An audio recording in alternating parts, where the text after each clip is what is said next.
Hello students, welcome back to our YouTube channel कृषि।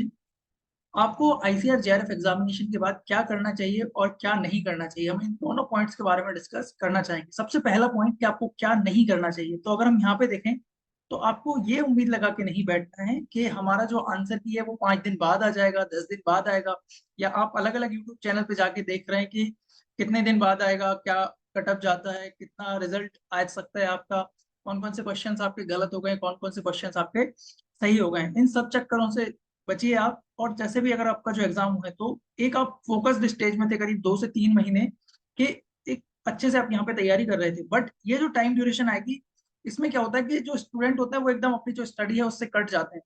तो आपको सबसे पहले यही है कि अगर आप यहाँ से देखें तो आपका 10 से 15 दिन या हम 20 दिन तक मान लेते हैं कि आपकी आंसर की आ जाएगी। फिर उसके बाद क्या होगा, आप आंसर की को चैलेंज करेंगे, देन फिर फाइनल आंसर की आएगी, फिर आपको यहाँ पे रिजल्ट देखने को मिलेगा। तो इसी टाइम ड्यूरेशन में करीब आपका 1.5 महीने की समथिंग आपको देखने को मिल जाता है।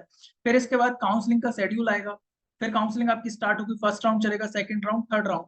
तो देन ये जो 2 से 3 महीने का टाइम है, इसको जनरली क्या करते हैं स्टूडेंट, यहाँ पे सही से यूटिलाइज नहीं करते हैं। तो इसी पर्टिकुलर 2 से 3 मंथ का जो टाइम है, इसको आप किस तरीके से अच्छे से यूटिलाइज कर सकते हैं, जिससे एक तो आपका सीवी इंप्रूव होगा, और आपको जो पीएचडी है, आप आगे जाके पीएचडी करते हैं कहीं से भी, या कहीं पे भी जाके आप जॉब करते हैं, या जेआरएफ या प्रोफेसर के लिए अप्लाई करते हैं, तो वो आपका जो सीवी है किस तरीके से यहाँ पे आप बहुत अच्छे से इंप्रूव कर सकते हैं। तो उसी को हम इस पर्टिकुलर वीडियो में डिस्कस करना चाहते हैं।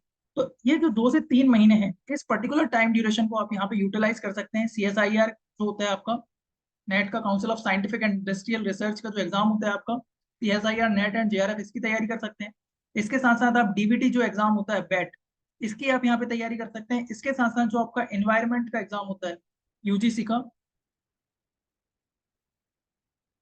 यूजीसी का जो एनवायरमेंट का नेट का एग्जाम होता है, इसकी भी आप यहाँ पे तैयारी कर सकते हैं। तो इन 2 से 3 महीने अगर आप इसी फोकस से, जैसे आप जेआरएफ की तैयारी कर रहे थे, उसी तरीके से आप यहाँ पे तैयारी इन एग्जाम्स की भी स्टार्ट कर देते हैं, तो बहुत अच्छे से ये एग्जाम आपके क्वालिफाई हो सकते हैं जब आप फाइनल ईयर में होंगे। तो जैसे मैं अपना एग्जाम्पल के तौर पर आपको देके बताता हूँ कि जो मेरा एग्जाम हुआ था वो सितंबर में हुआ था, और यहाँ पे मैंने क्या किया था कि जो फेब्रवरी में अपना एग्जाम दिया था सीएसआईआर का, और यहाँ पे मेरा सीएसआईआर का पहले ही टाइम पे नेट क्वालिफाई हो गया।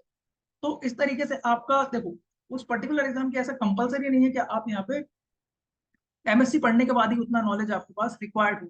आप जैसे ही ग्रेजुएशन आपकी कंप्लीट होती है, आप जेआरएफ के लिए काफी अच्छे से पढ़े, आपके जो सारे कंसेप्ट है वो काफी ज्यादा स्ट्रॉन्ग इस टाइम पे रहते हैं। तो इस टाइम को अगर आप अच्छे से यूटिलाइज करेंगे, 2 से 3 महीने की अच्छे से तैयारी करेंगे, तो सीएसआईआर की तैयारी आपको इजिली हो सकती है। इसके लिए आपको बेसिकली जो पाथ फाइंडर की जो बुक होती है, उसको आपको अच्छे से पढ़ना है, और जो प्रीवियस ईयर के क्वेश्चन पेपर है उनको अच्छे से देखना है, एनालिसिस करना है। तो देन आपका यहाँ पे बहुत ज्यादा डिफिकल्टीज, आपको दिक्कत नहीं आएगी।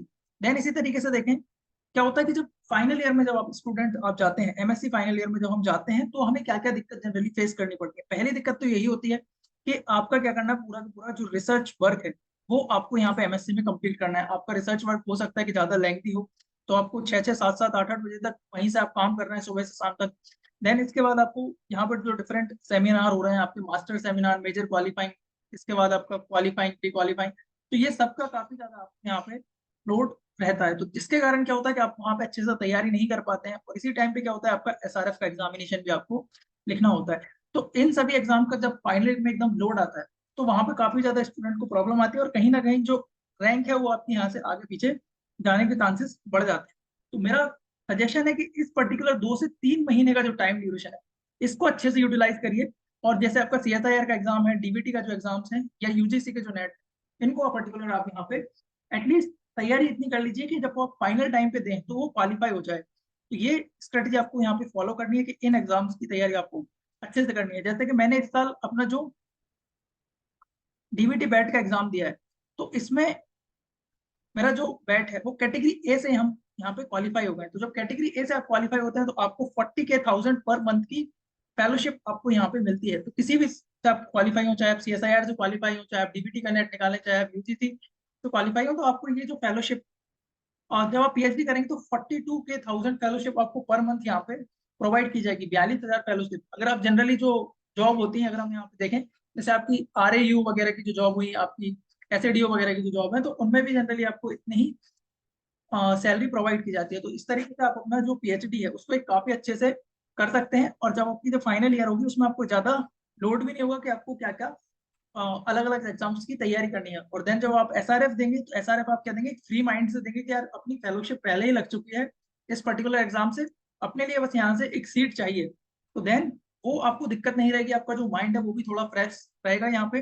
तो इस पर्टिकुलर जो टाइम ड्यूरेशन है, इसको ये सोचने की बजाय कि सर एक दिन बाद, 10 दिन बाद रिजल्ट आएगा, 15 दिन बाद रिजल्ट आएगा, उससे बेहतर यह है कि आप इन पर्टिकुलर एग्जाम्स की तैयारी अभी से स्टार्ट कर दीजिए, जिससे आपको फाइनल टाइम पे जाके दिक्कत फेस ना करनी पड़े।